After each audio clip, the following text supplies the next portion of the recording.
Why not risk life when it's gonna keep going? Yeah. When you die, somebody else was born, but at least we got to say we ran on the digit, we ran on the money, we ran on the digit, we ran on that money, we ran on the digit, we ran on that money. What's going on, guys? Welcome back to Pure Money Picks, where every single week we're bringing you our very best action, money line spreads, parlays, player props, you name it. Here we are, guys, week 10. Season's flying by through 9 weeks. We are 24, 10, and 1 on the best bet segment thus far this season. So here we are, guys. Split last week. We hit the Chiefs. They were able to D up the Dolphins with that zone defense. Looks like the Dolphins are going to need to find a way to counter that look going down the stretch against these better teams. And they have yet to get a good win against a top-tier team, as we mentioned last week. And my apologies to the Baltimore Ravens. Second time in a row where I take one of my favorite teams that I ride through the season, and the Ravens just come and run right through them. Looks like the Ravens' defense is number one. It's one of the best. Little Roquan Smith right there in the middle, all around. They're flying all around. Those guys are crazy. Great pass rush, great run defense. And they're going to be a tough team to beat down the stretch if they can stay healthy. And Lamar alone on that offense, so dynamic. Well, let's get into this week, guys. We got week 10. And we got some good picks for you guys. We got some got a total, got a dog alert for y'all, and as well as some player props at the end per usual. Where last week we hit Juju, went ahead and covered that up with KB out, covered up those 4 catches. Tyler Lockett missed him by 1 catch, but we're gonna get back into it this week, guys. Here we go, week 10, and look forward for a great week, guys. Make sure to hit us up on Instagram, Pure Money Picks, and hit us with the DM, guys, to get every single premium pick that is posted. And let's get it, guys. Week 10. Here we go, guys. Week 10, pick number 1, and we're gonna look for a total here where we got Houston visiting Cincinnati, and we got Houston Texans. Man, that offense, that pass offense, C.J. Stroud. Is it safe to say he's emerging as an MVP candidate if he can keep these guys in the playoff hunt? If he can make the playoffs, if he can win a playoff game, can we get an argument for C.J. Stroud to be an MVP top candidate? But right now he's sitting at plus 7,000 on most books for MVP, emerging as not only the rookie of the year, but yeah, I mean he's just far and above the passer that I thought he was going to be this season. And here we are last week where he went 30 for 42. 470 yards, 5 touchdowns, no picks. He has 1 interception on the season, and somewhere I read that's the best TD to INT ratio since Tom Brady in like 2017 or something. So smart guy, great at making reads down the field, and what an arm on him as well. So we got a great receiver room there. We got Noah Brown from the Cowboys. We got Nico Collins, Tank Dell, and not to mention, don't forget about John Mechie down there, who's recovering from that sickness from last season.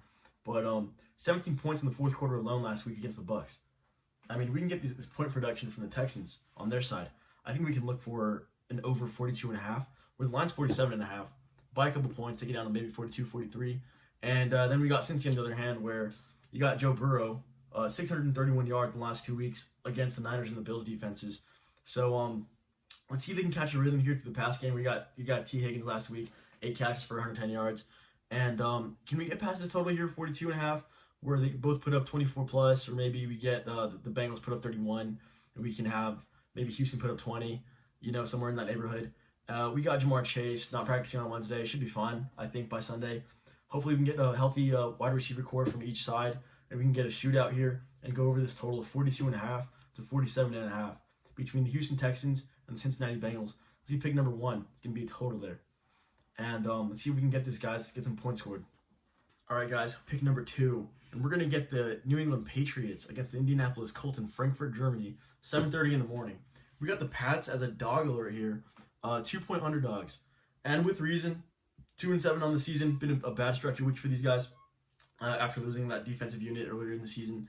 And offensive production has been low. But on the other hand here, we got Indianapolis, 25th in rush yards per game allowed. I think that if the New England Patriots are able to scheme open some run game, they can open it up for Mondre and Zeke to go back to back. Let's get Zeke back on rhythm here. Let's get some good carries. And last week we had Juju Smith-Schuster cover our line there for 3 to 4 catches. You got 6, and it's all scheme.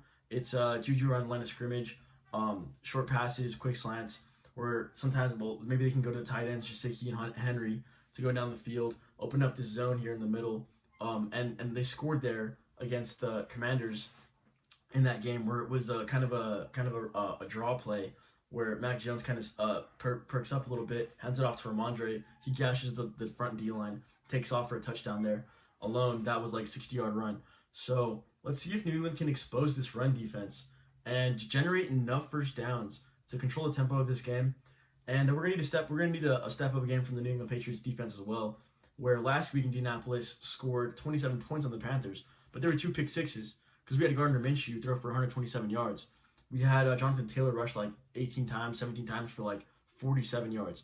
So if New England Patriots can hold this Indy defense the same way the Panthers did, and they can maintain a run game, a run tempo, and be good on third down, probably the biggest key for the Pats is to be good on third down.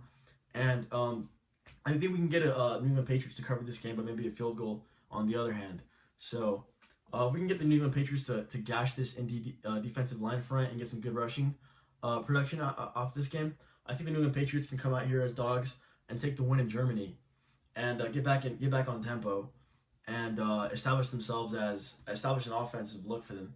So here we go, guys. We're going to take the New England Patriots as dogs against the Indianapolis Colts in Germany. That's going to be our Week 10 pick number 2. All right, guys, per usual, here we go. We got PMP overtime player prop picks. And let's be an extra segment here. And we're going to start off here. We're going to look for Calvin Ridley going up against the 49ers. I think this week looks pretty good for him to be one-on-one on the outsides. Try to capitalize a little bit on that single coverage. Look for him to get 4.5 receptions.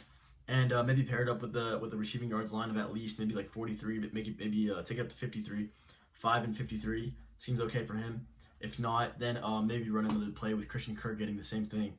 So I think that on the one-on-ones on the outsides, 49ers might focus on being boxed up in the inside to take away Etienne and the inside run. So let's get Calvin Ridley on the outside, get some comeback routes, see him hit the brakes on Travarius Ward or whoever they have covering him.